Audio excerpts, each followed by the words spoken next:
Here's me, and I am going to go get a tattoo, I think. Yeah. Anyway, I gotta drop the boys off to go skating, and then I'm off to the tattoo shop. See ya. Okay. I thought I shut the camera off, but I guess I didn't. The roads are really bad, so I'm gonna shut this off now. I mean, it's not like I'm endangering myself. There's no cars around. I'm okay. I just slid right through a stoplight. Sorry. I'm gonna hang up now. I'm gonna shut the camera off now.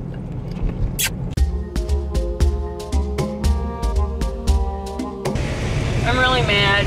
I'm disappointed, whatever.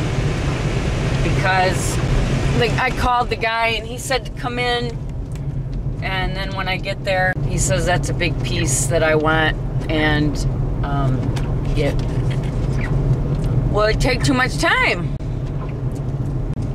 So here I wrote a blues song. Driving in a blizzard to get a tattoo.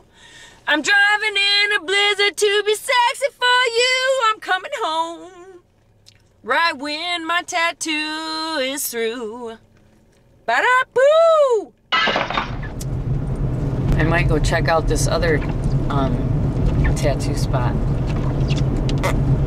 Probably a bad idea though, because I'm like that. I don't like to wait. Once I get an idea that I want something, I want it now.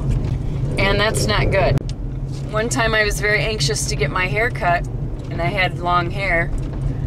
And I went to the place that I would normally get it cut, and they couldn't get me in there for some reason, whatever. So I went to the mall. Ladies, don't go to the mall to get your hair cut, ever. I wanted long hair trimmed up with a nice loosely curled perm. I came out of there with hair up close to my ears with a perm, where my bangs were bigger than the rest of my hair. Big poof right here. It was absolutely hideous. So not only did I get screwed out of the money that I paid to get that perm, but I had to pay again for some other woman a couple weeks later to fix it. And what fixing it meant was to just cut off my bangs, because they were huge.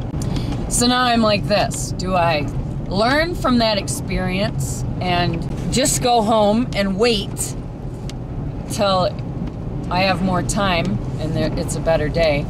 Or do I risk having big bangs put on my arm?